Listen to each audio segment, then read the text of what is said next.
As a founder, whether you're running an e-commerce store or a SaaS application, it doesn't matter. There's one metric that is more important than anything else.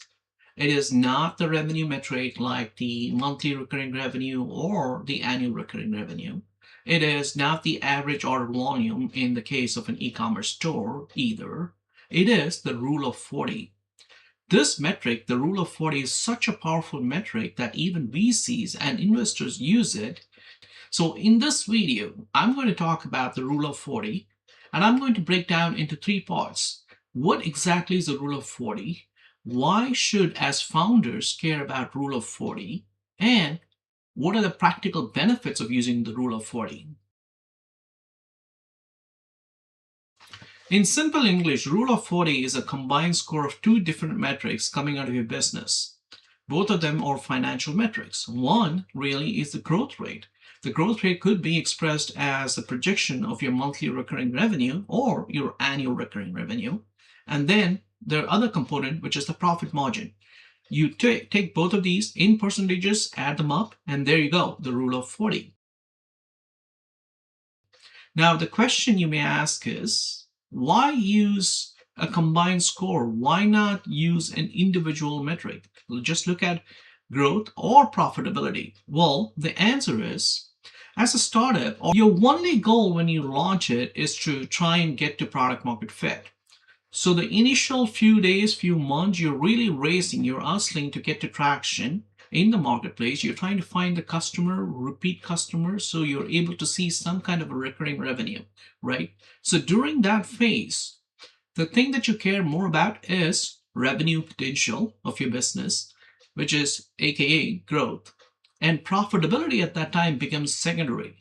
So by focusing on the combined score, rule of 40, right, where you take a look at both profitability and growth rate together, you're able to get a fair and balanced perspective of your business. So as founders, why care about rule of 40 even if you have not taken funding from an external source? Well, the best way to explain that is by running through two different scenarios.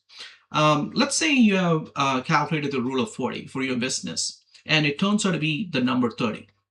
Right? Assume you have a balance. On the one end, you have the growth rate. The other end, you have the profit margin. You add both together, you got 30. Okay. So with the number 30, which came out of, let's assume that growth rate for your business is at 60%, profit margin at negative 30, right? Now, this really means you're burning cash. Well, you're growing, obviously, but you're growing by spending more cash in terms of ads, in terms of like hiring sales, SDRs, and so on, to have that growth rate. But the question is, at what cost, right? Can you sustain this growth at this level, 60%, if you do not take any action against improving a margin, right? You cannot continue to grow at 60% while maintaining a negative profit margin rate, right? So that is the burn.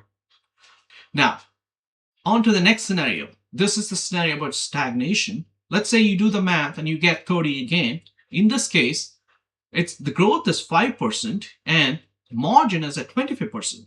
Unlike the previous example, here both growth and margin are positive, except that in this case, the margin is slightly higher. So while 25% profit margin, who doesn't want 25% margin, right? It is great. But the growth rate is only 5%. This implies there's more room to grow. This is the classic case of stagnation, being profitable while growth is stagnated, which is, in the long run, is a slower way to lose. Rule of 40 is simply a metric. It is just a mathematical calculation, and it doesn't know anything about your business at all. So it doesn't matter whether you're running a SaaS business, an app, or selling products on Etsy, right? It is just a number, and it just doesn't care about your business. Now, that may sound like a contrarian point of view, but reality, that's the best part. You think about it, rule of 40, it is an objective way to size up your business through the lens of what matters most. Can you survive? Do you have that longer runway to survive, continue to deliver value, right? Now, take the case of funded companies. They have the means to burn through cash for delivering growth, for growing. But in the case of a bootstrap business, the question is, do I have the runway? Do I have a safety net? Can I continue to invest in ads to deliver growth?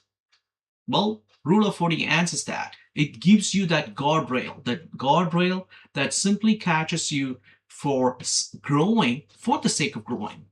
Now, there are other benefits too.